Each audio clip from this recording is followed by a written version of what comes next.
maupay sosyalan. Maupay batignaw, maupay pilian. Maupay lagom og kigol, maupay hilig magpakigol.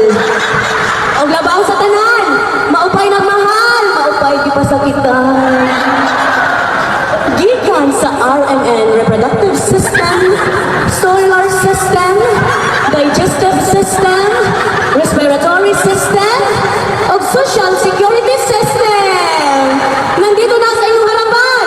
Siyempre, waman sa inyong likuran. Ang pinakamaliit sa liliit ng mga maliliit, 100% fresh of virgin. No retoque, no surgery, no injection, because no money! Ako nga po pala ang pinakamaliit sa liliit ng mga maliliit. Sabay-sabay po natin palakpakan, Raisa Medizan! Raisa Medizan po, nag-iwan ang tagang wadiriwa dito. Ang nasa upang kandidata mo yung impacto. Ako mga idol na namatay na. Si Mahal, patay na. Si Dolphy, patay na. Si Chirihil, patay na. Candidate number 2, idol, kaayo ka. Unta, mamatay na sad ka!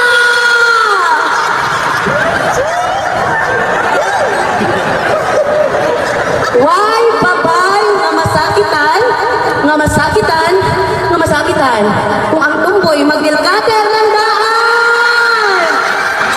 O why bayot masumbagan, basta mo bayad lang inikahuman? Why likon nga relasyon, mintras buhi pa ang mga bigaon? Pakpak mga bigaon! Ngano ang buwak sa kasal atong iitsa para masabdan ug kinsay sunod ikasal? Ngano di man ato suwayan ang buwak sa patay? Ato kong iitsa para masabdan ug kinsay sunod mamatay? This portion is brought to you by who's speaking. Unang kagat parat. Ang who's speaking. Lami kayo. And this portion is brought to you by Cebu Pacific. Kaysa Cebu Pacific, we fly in Cebu. We land in Pacific. And this portion is brought to you by Family Trust Condom. Bilang pampamilyang pagsilingan pa! Muli ito po si Raisa Medizan, or just call me Christine Claire de Anome, Stacey Jade, Fishes, Sarah, Stephanie Nicolo, si Doris Gomez, Richard Ogorio, Lynn Dia Humisa. Nobody's absent. Nag-attendance ra ko. Sige nga, Bachelor of Science, Super Science, Major Sangogo, o Subject Piccolo. At bago ko po lisanin ang magandang itobladong ito, nais ko po mag-iwan ng itagang. Sa mundong ating ginagalawan, hindi pamantayan kung anong uri o anong estadong pamumuhay meron ka. At lalong-lalong hindi pamantayan kung gaano ka man kapangit at kaganda.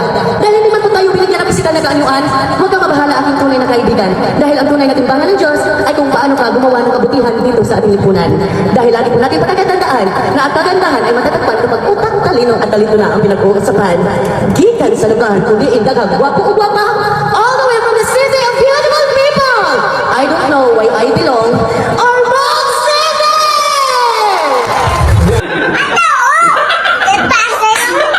Nung panahon ni Gloria, pinakulong si Era. Nung panahon ni Pinoy, pinakulong si Gloria, inimpeach si Corona, sinira si Binay, kinulong si Enrile, Jinggoy, at Revilla. Nung panahon ni Duterte, pinakulong si De Lima, niligwak si Sereno, at nilugaw si Robredo. At ngayon panahon ni Marcos, tinatrabaho si Sara, Digong, at madami pa sigurong kasunod. Paulit-ulit lang ang sirkus sa bansa natin. Parang telenovela na ginagawa tayong tanga, gumagawa ng distraksyon para makapangurakot ng matiwasay. Ikaw naman si nga makapanood lang ng scripted na hearing, nakikigalit ka na din sa inaakusahan kahit wala pang hatol ang hukuman. Isa na lang talaga ang solusyon. Lumipat na tayo sa Mars.